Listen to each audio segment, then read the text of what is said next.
আমরা গতদিন মনে হয় এতটুকু পর্যন্ত পড়ছিলাম না, ইন্টারনাল এই যে থেভেনিন থিওরেম পর্যন্ত এখানে।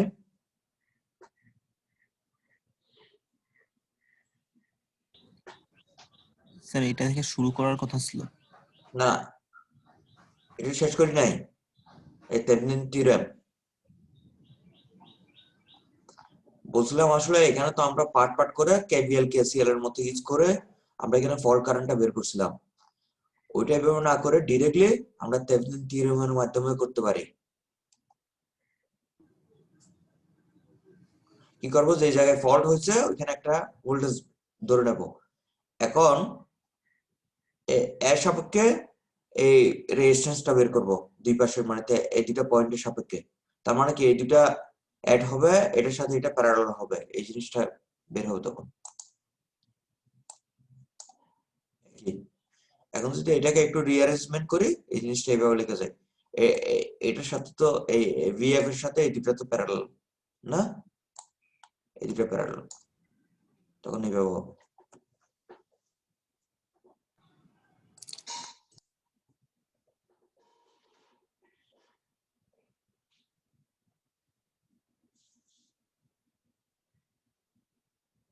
স্যার এখান থেকে ভিএফ এর মানটা ক্যালকুলেশন কিভাবে করব? বিএফ এর মান তো ধরে নেবেন, আমরা ম্যাথ করলে দেখবো এটা বাই ডিফল্ট 1 পার ইউনিট ধরে নেবেন। বুঝতে পারছি। এখানে ফল্ট হলে বাই ডিফল্ট 1 পার ইউনিট ধরে নেবেন। ম্যাথ করতে হবে না হয় এগুলো বোঝা যাবে না, ম্যাথ করতে হবে এটা। আচ্ছা, এখন আমরা দেখবো কোন একটা, আগে কি কি দেখবো একটু বুঝেন। আগে কোন একটা বাসবারে ফল্ট হয়েছে, ওই বাসবারে ফল্ট হওয়ার ফলে মানে অন্য বাসবার গুলোতে কি অবস্থা হয়। সাপোজ মনে করেন আসলে এখানে ফল্ট হয়ে গেল, তার মানে এটা গ্রাউন্ডেড না, তার মানে যতগুলো কারেন্ট আছে সবগুলো কারেন্ট এদিকে ফ্লো করবে।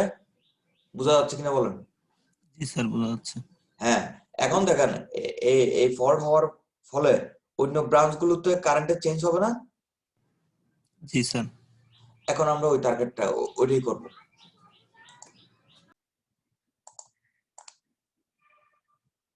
আমরা প্রথমে ধরে নিচ্ছি ফল্ট হওয়ার আগে, এখানে দেখেন 2 নম্বর বাস বারে, হ্যাঁ ফল্ট হওয়ার আগে এদিকে এদিকে মনে করেন হচ্ছে ডিরেক্ট এটা আর্থ ফল্ট হচ্ছে, ধরে নিচ্ছে আর্থ ফল্ট হচ্ছে। তার মানে কি এখানে ফল্ট হওয়ার আগে কোনো কিছু, কোনো ব্রাঞ্চ নাই, মানে কোনো রেজিস্ট্যান্স নাই, কিছু নাই। ফল্ট হওয়ার আগে এদিক দিয়ে 2 নম্বর বাস বার থেকে গ্রাউন্ডে কোনো কারেন্ট ফ্লো হচ্ছে না, এটা আমরা ধরে নিচ্ছি। ঠিক আছে, জি স্যার। এখন ধরে নিচ্ছি 2 নম্বর বাসবারের যে ফল্ট ভোল্টেজ যেটা আছে, মানে ভোল্টেজ যেটা আছে এটা বাই ডিফল্ট ধরে নিচ্ছি বিএফ। আমরা ধরে নিচ্ছি এটা জাস্ট, আমরা কারণ কোনো একটু ডেরিভেশন করতে যাচ্ছি কিছু একটা, আমরা ধরে নিচ্ছি এটা হচ্ছে ভিএফ।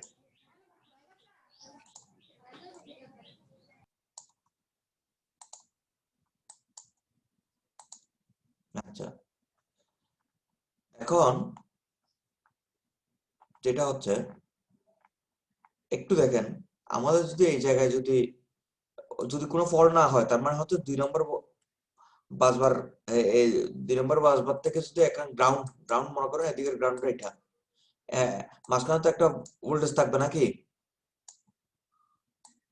জি এটাকে স্যার। আমরা ধরছি ভিএফ ধরে নিচ্ছি।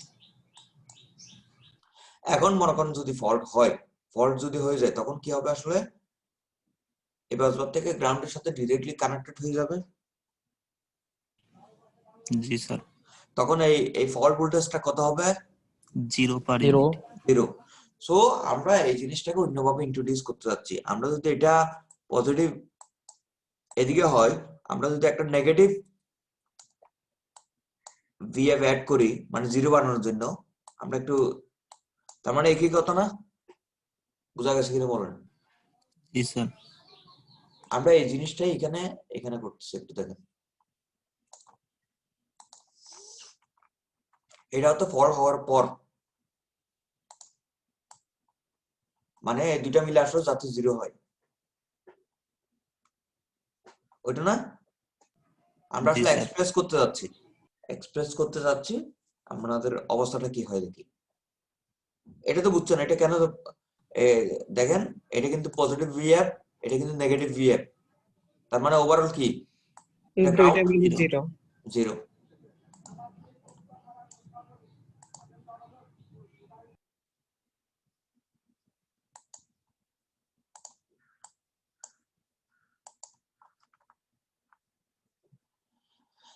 এখন একটু মনে করেন, একটু দেখেন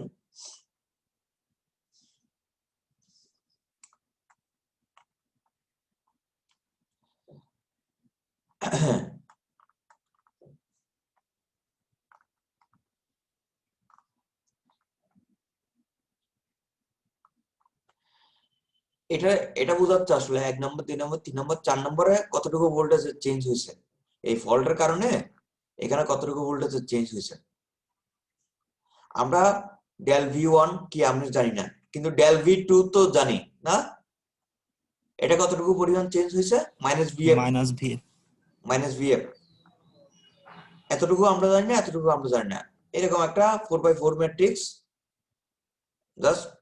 এরপরে এটা এটা কিভাবে লেখা হয়, কারণ অন্যগুলো দিয়ে কোনো ফল্ট কারেন্ট ফ্লো করতেছে না, 1 নম্বরের করসপন্ডিং কোনো ফল্ট কারেন্ট ফ্লো করতেছে না, ফল্ট কারেন্টটা শুধুমাত্র ফ্লো করতেছে 2 নম্বর বাসবার থেকে, সে কারণে এই জিনিসটা দেওয়া আছে। বোঝা যাচ্ছে কিনা বলেন? জি স্যার, বোঝা যাচ্ছে। হ্যাঁ, এখন যদি এটা একটু ম্যানিপুলেট করি আমরা এভাবে লিখতে পারি,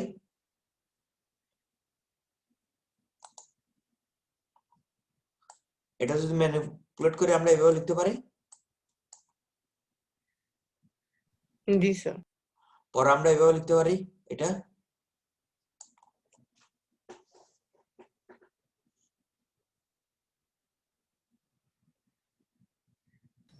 জি স্যার। জি স্যার, লেখা যায়। এখন এখন কথাটা হচ্ছে ইম্পর্টেন্ট। তার মানে একটু দেখেন, আমরা আসলে ক্যালকুলেশন তো এমনি করতে পারবেন, একটু আমরা বুঝি। ফল্ট হয়েছে 2 নম্বর বাসবারে, আমরা দেখা যাচ্ছে আসলে 1 নম্বর বাসবার, 3 নম্বর বাসবার, 4 নম্বর বাসবার, তার মানে অন্য বাসবার গুলোতে একটা ভোল্টেজ চেঞ্জ হয়ে যাচ্ছে। বোঝা যাচ্ছে কিনা বলেন? জি স্যার। এটাই তো হওয়া উচিত, কারণ কারেন্টের পরিবর্তন হলে তো ভোল্টেজ, এইখানে ওভারঅল ভোল্টেজটা দেওয়া আছে। দেখেন ফল্ট হয়েছে 2 নম্বর বাসবারে, তার মানে 2 নম্বর বাসবারে আগে শেষটা দেখেন, 2 নম্বর বাসবারে ভোল্টেজের পরিমাণ কত হওয়া উচিত, 0 না? জি স্যার। তার মানে 1 নম্বর বাসবারে কিছু একটা চেঞ্জ হয়েছে, দেখেন কতটুকু চেঞ্জ হয়েছে, কমে গেছে ভোল্টেজের পরিমাণ। একইভাবে 3 নম্বর বাসবারে কমে গেছে, 4 নম্বর বাসবারে কমে গেছে। বোঝা যাচ্ছে কিনা বলেন? জি স্যার, বোঝা যাচ্ছে।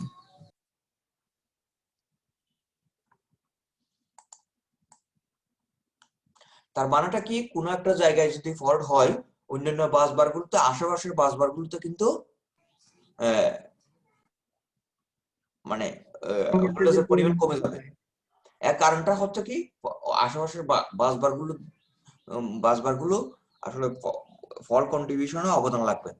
সো সে কারণে বলা হয় যেসব জায়গায় ফল্ট হয় আশেপাশের বাসবার গুলো, আশেপাশের যে ভোল্টেজ আছে ওইটা হচ্ছে অনেক বেশি পরিমাণ কমে যায়, যত দূরে হবে তত হচ্ছে ভোল্টেজের পরিমাণ কম কম থাকবে। এতটুকু বোঝা গেছে? জি স্যার।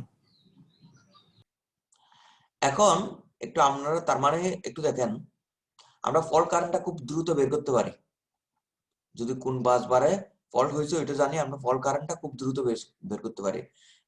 যেমন 2 নম্বর বাস বারে যদি ফল্ট হয় তাহলে আমরা ফল্ট কারেন্টটা এভাবে খুব দ্রুত বের করতে পারি।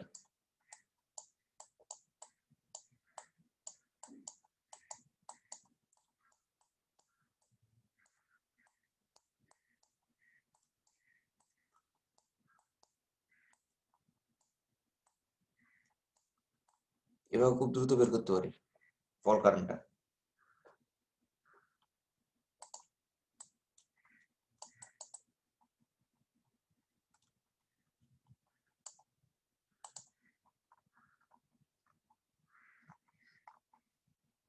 এখন অন্য জায়গার যে ভোল্টেজ গুলোকে এভাবে বের করতে পারি, একটু আগে তো দেখলাম আমরা এখান মানে থেকে 3 নাম্বার হলে স্যার তাহলে ওটা Z33 হতো।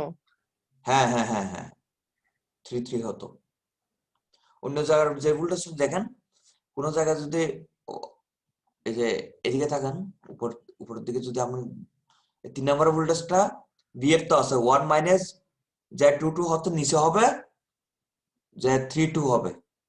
খুব এগুলো হচ্ছে খুব মানে দেখেন, এই যে জাস্ট এই প্রথম সাবস্ক্রিপ্টটাই চেঞ্জ হবে, একটু দেখেন।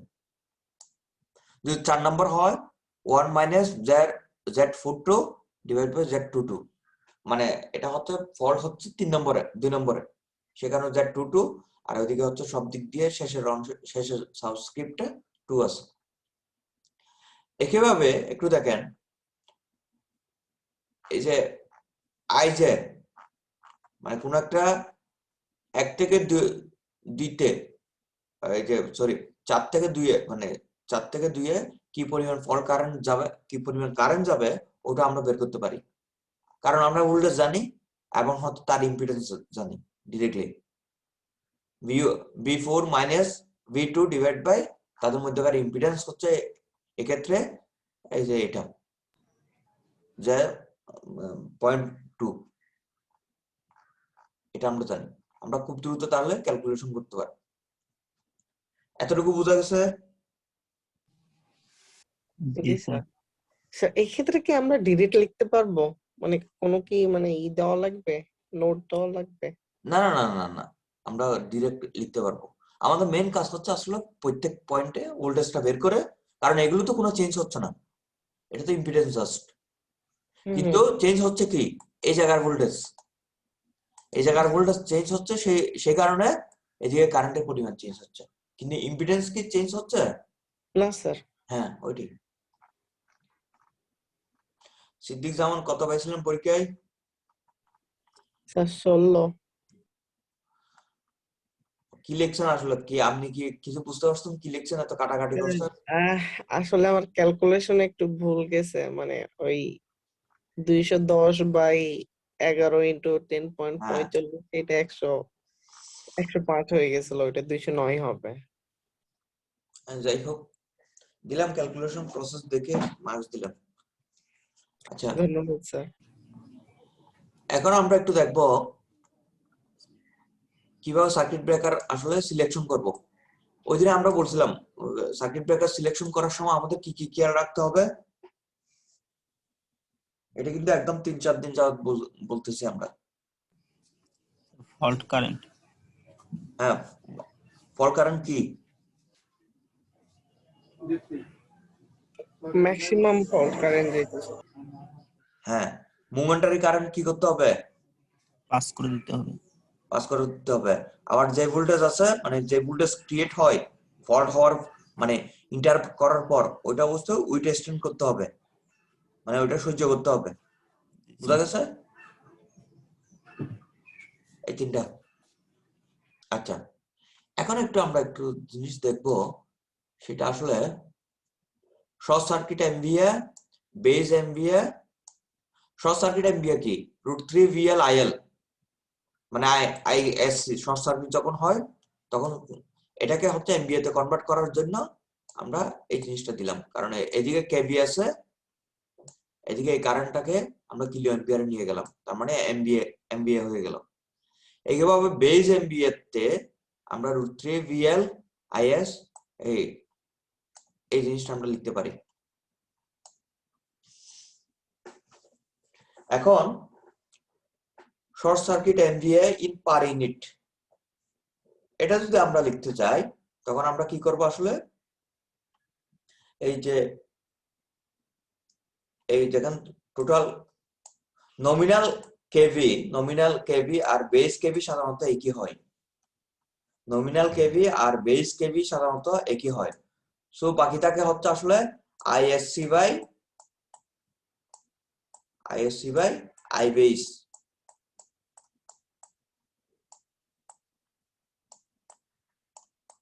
তার মানে হচ্ছে আইএসসি পার ইউনিট। এটা বোঝা গেছে কিনা বলেন? জি স্যার, বোঝা গেছে। আচ্ছা, এখন যদি আমরা যদি থেভেনিন ইকুইভ্যালেন্ট বের করি, থেভেনিন ইকুইভ্যালেন্ট কি হচ্ছে, একটা ভোল্টেজ থাকবে, একটা হচ্ছে আইএসসি থাকবে। ওই যে থেভেনিন ইকুইভ্যালেন্টে জেড ইম্পিডেন্স, আমরা এটা করি না? জি স্যার। উদাহরণ দিয়ে তো এটা এটা বের করি নাকি? V by G I sir. না? জি স্যার। যেহেতু ফল কারেন্টে আমরা সাধারণত ধরি, যেহেতু ফল কারেন্টে পার ইউনিট তো হিসাব করতেছি, সেক্ষেত্রে আমরা এটাকে 110 ধরি, এই ফল ভোল্টেজটাকে। এবং এই জিনিসটা মানে কি, একটু আগে এই জিনিসটা মানে কি, আসলে শর্ট সার্কিট এমভিএ। সো একটু দেখেন, এখান থেকে একটু ছোটখাটো একটা ম্যাথ আসতে পারে। সো আপনাকে যদি ইম্পিডেন্স বের করতে বলে, থেভেনিন ইম্পিডেন্সের মান কত এটা বের করতে বলে, প্রথমে এইভাবে দিয়ে পার ইউনিট বের করবেন। বোঝা যাচ্ছে কিনা বলেন? জি স্যার। মনে করেন আপনাকে শর্ট সার্কিট এমভিএ দেওয়া আছে, বেজ এমভিএ দেওয়া আছে। বোঝা যাচ্ছে কিনা বলেন? আপনাকে বললো হচ্ছে জেড জি স্যার। থেভেনিন, কি করবেন?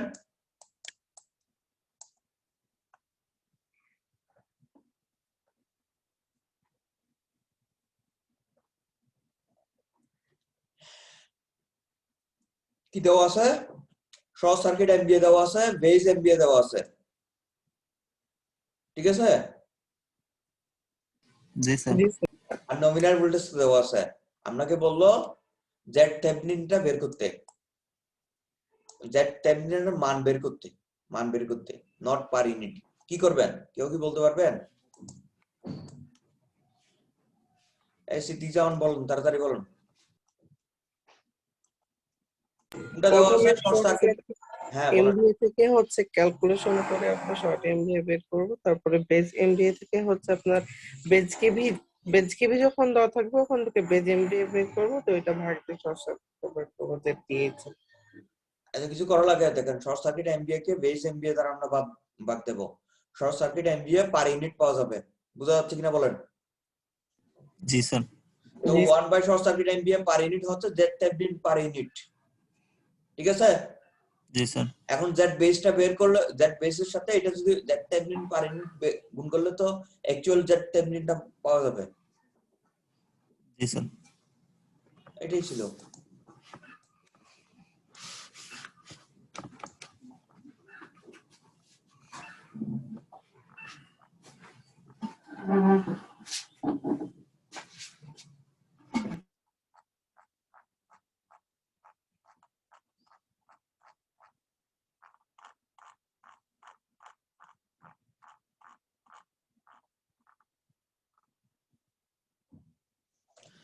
ওই সিলেকশন অফ সার্কিট ব্রেকার এখানে দেওয়া আছে।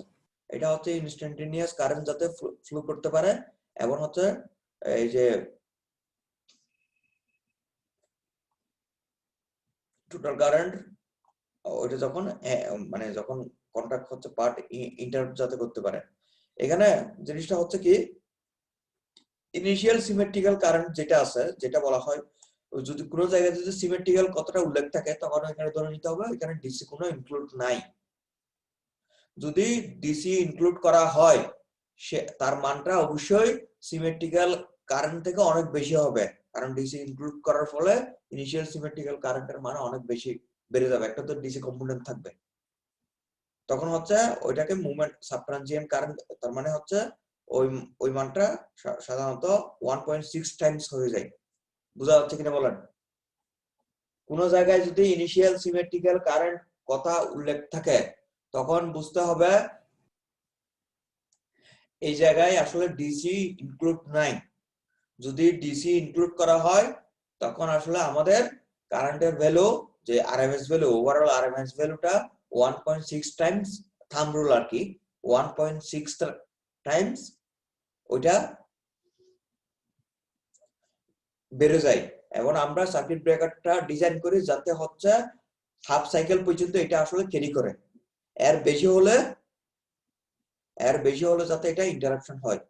সো এই জিনিসটাকে বলা হয়, আমাদের এখানে যে ইনিশিয়াল সিমেট্রিক্যাল কারেন্টের সাথে যে আমরা ডিসি ইনক্লুড করে একটা কারেন্ট পাই, ওই কারেন্টটাকে বলা হয় মোমেন্টারি কারেন্ট।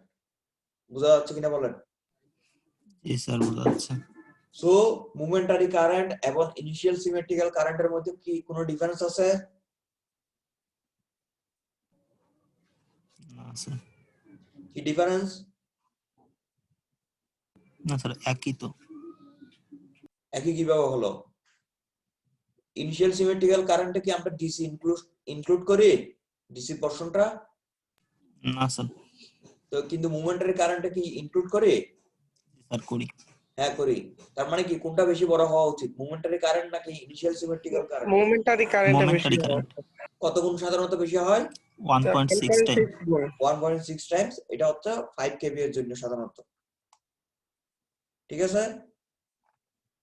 জি স্যার। সাধারণত ইন্টারাপ্টিং রেটিং যেটা আছে সার্কিট ব্রেকারের, ওটা সাধারণত কিলোভোল্ট অ্যাম্পিয়ার অথবা মেগাভোল্ট অ্যাম্পিয়ারে আমরা ডিফাইন করি আর কি। কিলোভোল্ট অ্যাম্পিয়ার আমরা সাধারণত হয় √3 VL IL। দেখেন এই যে কিলোভোল্ট ইনটু হচ্ছে আই অ্যাম্পিয়ার, অ্যাম্পিয়ার কতটুকু ওটা দিয়ে মানে যেখানে আসলে সার্কিট ব্রেকার কানেক্টেড যে কিলোভোল্টে, এমন হচ্ছে মানে ইন্টারাপশনের পরে যে কিলোভোল্ট ক্রিয়েট হয় এবং যে এর মধ্যে যে পরিমাণ কারেন্ট ইন্টারাপশন হয়, এটার উপর বেস করে সাধারণত সার্কিট ব্রেকারের রেটিংটা আমরা ডিফাইন করে দিই।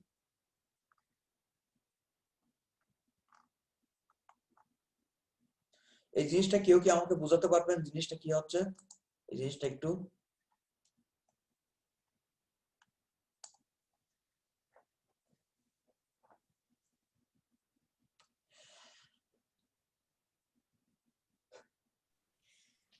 স্যার এটা হচ্ছে সার্কিট ব্রেকার হচ্ছে সিলেকশনের জন্য ব্যবহার করা হয়। ওই যে বললেন যে মোমেন্টারি কারেন্ট, তো স্যার যদি ট্রানজিয়েন্ট হয় মানে ইনিশিয়ালি আমরা দেখব যে হ্যাঁ ট্রানজিয়েন্ট কারেন্টটা হচ্ছে হাফ হ্যাঁ সাইকেলের থেকে বেশি থাকছে কিনা। যদি আচ্ছা থাকে তাহলে হচ্ছে আমরা ওইটা সার্কিট ব্রেকারটা সিলেক্ট করবো যেন ওটা অফ হয়ে যায়। দেখেন প্রথমে একটা ট্রিপিং ডিলে নেয়, সেই কিন্তু জি স্যার। প্রথমে হচ্ছে এখানে মনে করেন হচ্ছে হঠাৎ করে মোমেন্টারি কারেন্টটা বেড়ে গেল, ঠিক আছে? জি স্যার। তখন সে এনার্জাইজ হবে, আর মানে ইনিশিয়ালি শর্ট সার্কিট যখন হয় তখন কিছুটা টাইম সে নিবে। এটা সাধারণত মোমেন্টারি কারেন্টের জন্য হাফ সাইকেলের মতো। এই টাইমে সেই যদি হচ্ছে স্বাভাবিক অবস্থায় ফিরে আসে, আমরা কিছু করবো না। বোঝা যাচ্ছে কিনা বলেন? জি স্যার, কিন্তু যদি ইন্টারাপ্ট টাইমটা বেশি হয় সেই হ্যাঁ, ক্ষেত্রে তখন হচ্ছে এনার্জাইজ হওয়া শুরু করবে। এনার্জাইজ হওয়ার পর সে হচ্ছে আসলে ওপেন হওয়া শুরু করবে। এদিকে দেখেন, এটা ওপেন হওয়া শুরু করবে, ঠিক আছে? এতটুকু পর্যন্ত কিন্তু কারেন্ট যাবে। দেখেন এখান থেকে এতটুকু পর্যন্ত কিন্তু কারেন্ট যাবে, ভালো করে কারেন্ট যাবে। জি স্যার। মানে ওপেন হচ্ছে মানে হচ্ছে আর কি। এরপর হচ্ছে আর্কিং শুরু হবে এর পরবর্তী অংশে, ঠিক আছে? জি স্যার। তার মানে হচ্ছে আসলে ইন্টারাপ্টিং টাইমটা হবে এতটুকু পর্যন্ত না, জি স্যার। এতটুকু পর্যন্ত কিছু পরিমাণ কারেন্ট যাবে, আর এতটুকু পর্যন্ত মোটামুটি কোনো কারেন্টই যাবে না, একদম মানে হিউজ পরিমাণ আর্কিং হবে। এরপর হচ্ছে আর্ক এক্সটেনশন হবে। জি, সার্কিটটা অফ হয়ে যাবে। হ্যাঁ, অফ হয়ে যাবে। বোঝা গেছে কিনা বলেন? জি স্যার। আর্ক এক্সটেনশন মানে কি? স্যার ওইটা হচ্ছে বৃদ্ধি পাবে, ফলে হচ্ছে সার্কিট ব্রেকারটার মানে যে ফিউজটা আচ্ছা, সেটা সার্কিট ব্রেকার যখন আসলে ওপেন হয় তখন দেখবেন আগুনের ফুলকি বের হবে আসলে, জি স্যার। ওইটা হচ্ছে এরপর এক্সটেনশন হয়ে যাবে। তার মানে পুরোটাই ডিসকানেক্ট হয়ে যাবে তখন। এটা হচ্ছে তার জিনিস।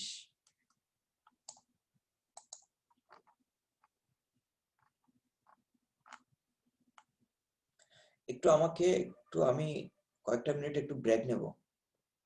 তো আপনারা থাকেন, একটু ব্রেক নিচ্ছি। আচ্ছা ঠিক আছে স্যার। একটা ফোন আসছে তো।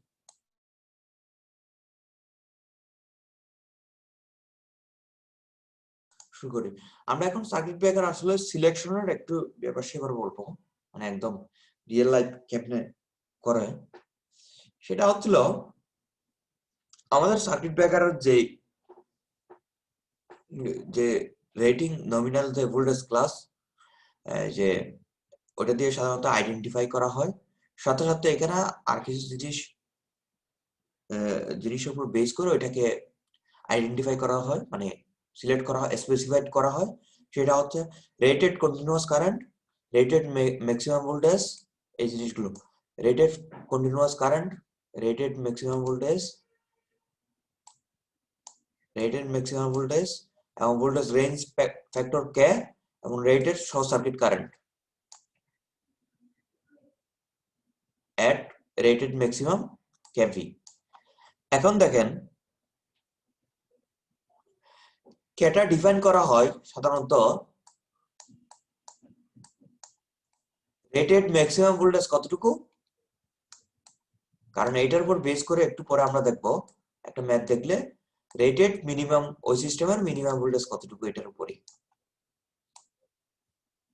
কারণ একটু একটু আগে দেখবেন আমরা যখন রেটেড ম্যাক্সিমাম ভোল্টেজ দেব, ওভারঅল তো আমাদের কেভি, আমাদের যখন রেটেড ম্যাক্সিমাম ভোল্টেজ দেব তখন আসলে আমাদের আমাদের এমভিএ রেটিং যেহেতু আমাদের ওই অনুপাতে তাহলে আমাদের কারেন্টটা কমে যাবে। আমরা যখন মিনিমাম ভোল্টেজ দেব তখন আমরা আসলে কারেন্টটা বেড়ে যাবে। তার মানে কি আমাদের হচ্ছে কারেন্টের আই এবং ভি সবসময় একটা কনস্ট্যান্ট থাকবে। বোঝা যাচ্ছে কিনা বলেন? জি স্যার। তার মানেটা কি, কারণ আমরা আমরা কিছুক্ষণ আগে বলছিলাম এটাকে কেভিতে যদি কনভার্ট করি আর এটাকে হচ্ছে যদি কিলো অ্যাম্পিয়ারে কনভার্ট করি, ওভারঅল ক্যাপাসিটি কেমনে বের করা, ইন্টারাপ্টিং ক্যাপাসিটি এমভিএ তে। এমভিএ তে। ঠিক আছে? জি স্যার। জি স্যার। হ্যাঁ, এখন দেখেন এই এই কে ফ্যাক্টর দেওয়ার একটাই কারণ হচ্ছে আমাদের যদি ম্যাক্সিমাম অপারেটিং ভোল্টেজ নিই তখন আমরা অবশ্যই কারেন্টটা অবশ্যই মিনিমাম এমন ভাবে থাকতে হবে, এটা যেহেতু কনস্ট্যান্ট তার মানে কারেন্টটা অবশ্যই মিনিমাম হবে তখন। বোঝা যাচ্ছে কিনা বলেন? জি জি স্যার, বোঝা স্যার। যাচ্ছে।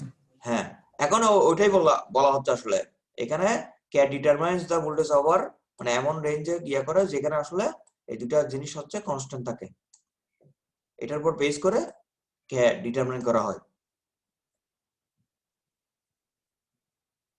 বোঝা যাচ্ছে? তার মানে দেখেন ম্যাক্সিমাম সিমেট্রিক্যাল ইন্টারাপ্টিং ক্যাপাসিটি হবে মানে কতটুকু হবে আসলে K into rated short circuit current, K into rated short circuit current, মানে এত কারেন্ট।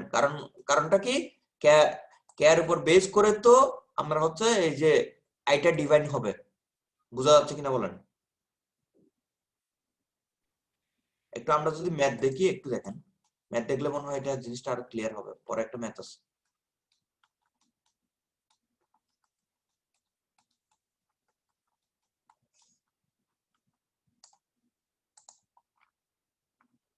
আগে আমরা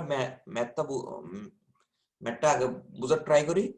এখানে বলা হচ্ছে 69 কেভি একটা সার্কিট ব্রেকার আছে, একটু দেখবেন, যেখানে হচ্ছে ভোল্টেজ রেঞ্জ হচ্ছে এতটুকু 1.21।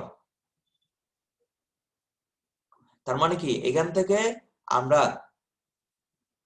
আচ্ছা এখনো কিছু জানি না এটাকে ম্যাক্সিমাম দেওয়া আছে নাকি মিনিমাম দেওয়া আছে আমরা কিন্তু জানি না। বলা হচ্ছে এটা কন্টিনিউয়াস কারেন্ট রেটিং হচ্ছে এত, রেটেড শর্ট সার্কিট কারেন্ট এতটুকু দেওয়া আছে এবং এতটুকু দেওয়া আছে কততে, এটা হচ্ছে এত ম্যাক্সিমাম রেটেড ভোল্টেজে। Determine the maximum symmetrical interrupting capacity of the breaker and explain its significance at lower operating voltages.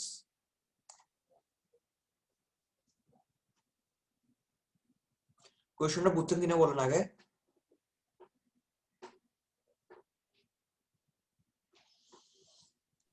G sir. মানে হচ্ছে লো অপারেটিং ভোল্টেজে আগে আমরা কে এর রেঞ্জটা বের করি। কে ইজ ইকুয়াল টু, আমরা জানি ম্যাক্সিমাম বি ম্যাক্সিমাম কত, 72.5 divide by B minimum operating. এখান থেকে বি মিনিমাম আমরা বের করতে পারছি প্রায় হচ্ছে 60 এর মতো।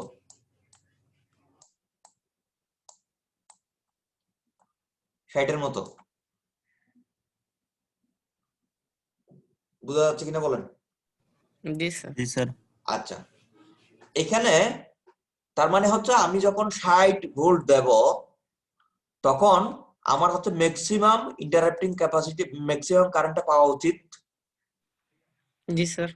এবং বলা হচ্ছে determine the maximum symmetrical interrupting capacity. এটা হচ্ছে আসলে এখানে বাই ডিফল্ট বলা আছে, মানে এটা যদি অন্যভাবে বলতে চাই, এটা মানটা হচ্ছে কারেন্টের ভোল্টেজের পরিমাণ যখন 60 ভোল্ট কেভি হবে তখন আসলে যে কারেন্ট হবে ওইটার মান বের করুন। বোঝা যাচ্ছে কিনা বলেন? কথাটা এইভাবে না? জি স্যার।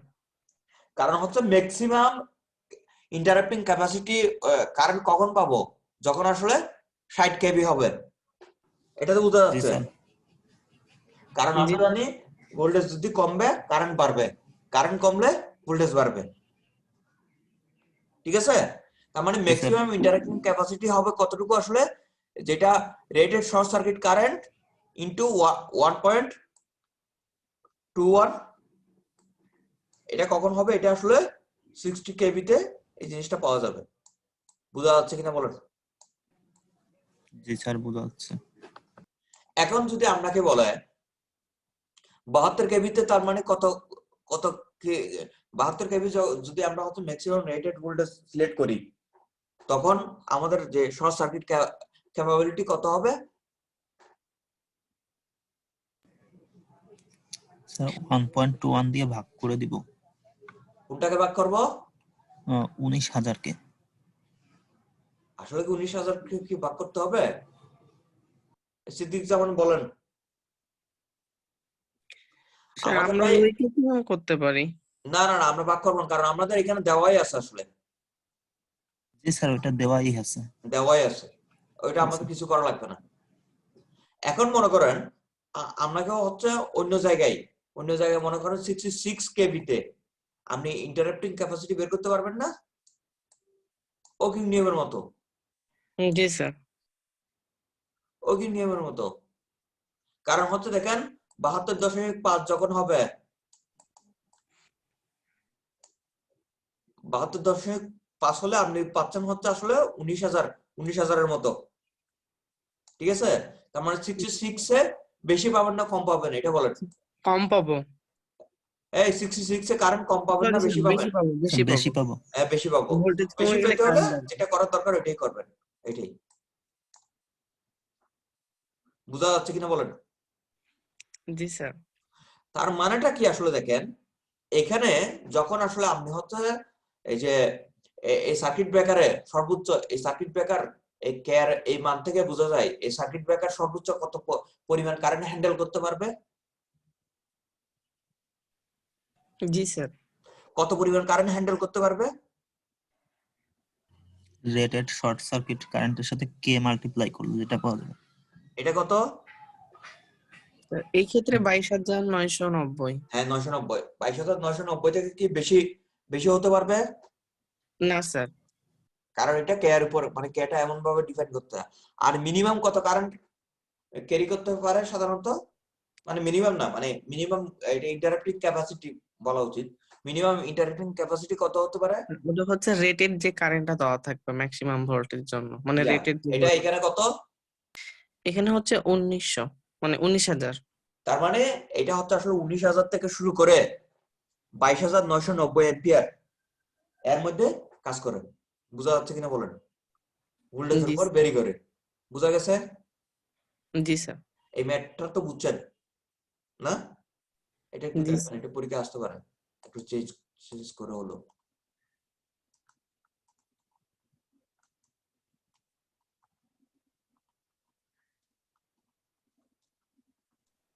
এতটুকু আমাদের সিমেট্রিক্যাল ফল্ট। আর ম্যাথ মনে হয় 1 থেকে 10 ম্যাথ আছে অনুশীলনী, ওগুলো একটু দেখে নেবেন, বই আছে।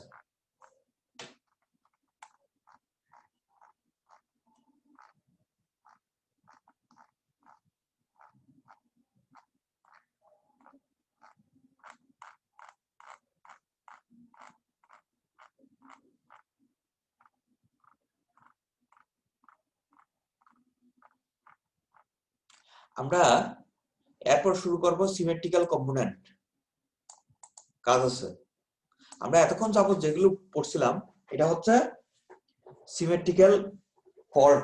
সিমেট্রিক্যাল ফল্ট হলে কি হয় আসলে নরমালি?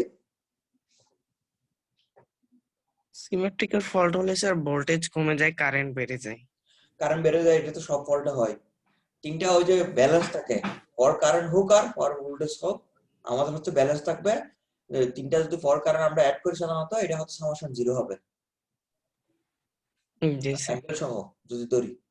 আর ম্যাগনিটিউড আবার অ্যাঙ্গেল হচ্ছে সাধারণত মানে তিনটা ফর কারেন্ট ব্যালেন্স কন্ডিশনে যেটা হয় ওইটাই থাকে সাধারণত। আচ্ছা, এখন আমরা একটু দেখবো আসলে সিমেট্রিক্যাল কম্পোনেন্ট। আগে আমরা দেখবো এটা কেন দরকার। আমরা যখন ফল্ট হয় তখন আসলে যদি অ্যাসিমেট্রিক্যাল ফল্ট হয় অথবা আনসিমেট্রিক্যাল ফল্ট হয় তখন আমাদের আসলে বিভিন্ন জায়গায় ফল্ট কারেন্টটা আসলে বিভিন্ন রকম ভাবে আচরণ করে। ওই জিনিসটাকে আমরা যাতে আসলে সহজে ক্যালকুলেশন করতে পারি, ওই জিনিসটাকে আমরা সাধারণত এই যে সিমেট্রিক্যাল কম্পোনেন্ট দিয়ে আমরা ভাগ করে নিই, ডিভাইড করে নিই, অথবা সিমেট্রিক্যাল কম্পোনেন্টের সাহায্যে আমরা প্রকাশ করি। তার মানে এটা ফর্টেস্কিউ থিওরেম বলা হয়। মানে এক্স্যাক্টলি একটু বই থেকে আমি মনে নাই আমার, ফর্টেস্কিউ থিওরেম কি যেন সামথিং। এটা হচ্ছে আসলে অ্যাসিমেট্রিক্যাল ফল্ট হলে তখন তো আসলে সাপোজ মনে করেন কারেন্টের ভ্যালু গুলো তো আলাদা না? জি স্যার। জি কারণ স্যার। আইএ আইবি আইসি হচ্ছে আলাদা আলাদা জিনিস। তখন ওই জিনিসটাকে আমরা ক্যালকুলেশনের সুবিধার জন্য আমরা এই জিনিসটা গুলোকে আমরা সিমেট্রিক্যাল, এই যে অ্যাসিমেট্রিক্যাল যে কম্পোনেন্ট আছে ওই জিনিসগুলোকে আমরা সিমেট্রিক্যাল কম্পোনেন্টের সাহায্যে আমরা প্রকাশ করি। ওটাই আসলে ফর্টেস্কিউ থিওরেম বলা হয়। ওটা করা হচ্ছিল জাস্ট হচ্ছে আমরা যাতে ক্যালকুলেশনটা হ্যান্ডেল করা ইজি হয়। বোঝা যাচ্ছে কিনা বলেন? জি স্যার।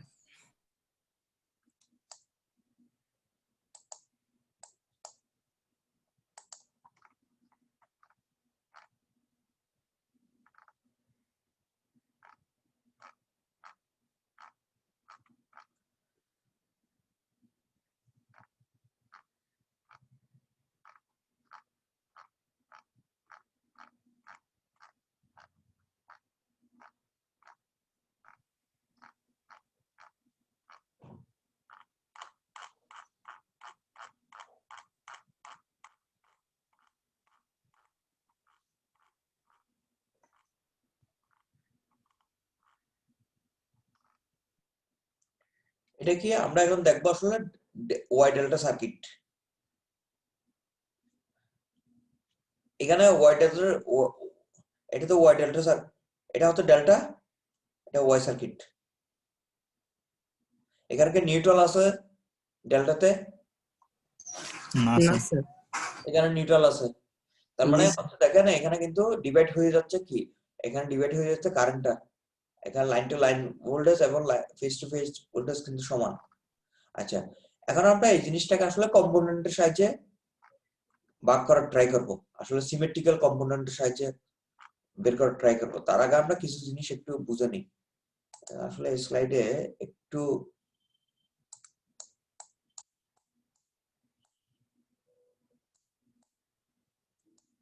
আমরা প্রতিটা মনে করেন এই যে এফএইচ এর যে কারেন্টটাকে আমরা এভাবে করতে পারি, এফএইচ এর কারেন্টটাকে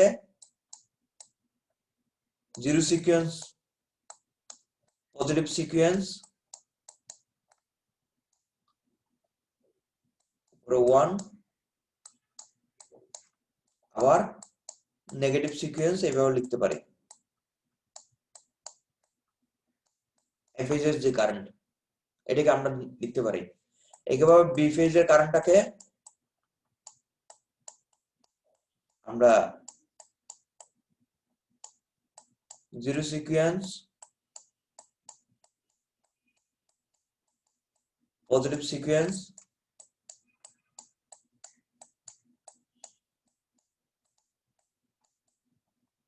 নেগেটিভ সিকোয়েন্স এভাবে লিখতে পারি। কারণ আমরা জানি সাধারণত কোন একটা কারেন্ট যদি আসলে যদি ব্যালেন্স হলে সাধারণত এই কম্পোনেন্টটা থাকে শুধুমাত্র। সিদ্দিক জামান বুঝছেন? না স্যার, এটা একটু বুঝি নাই। উম,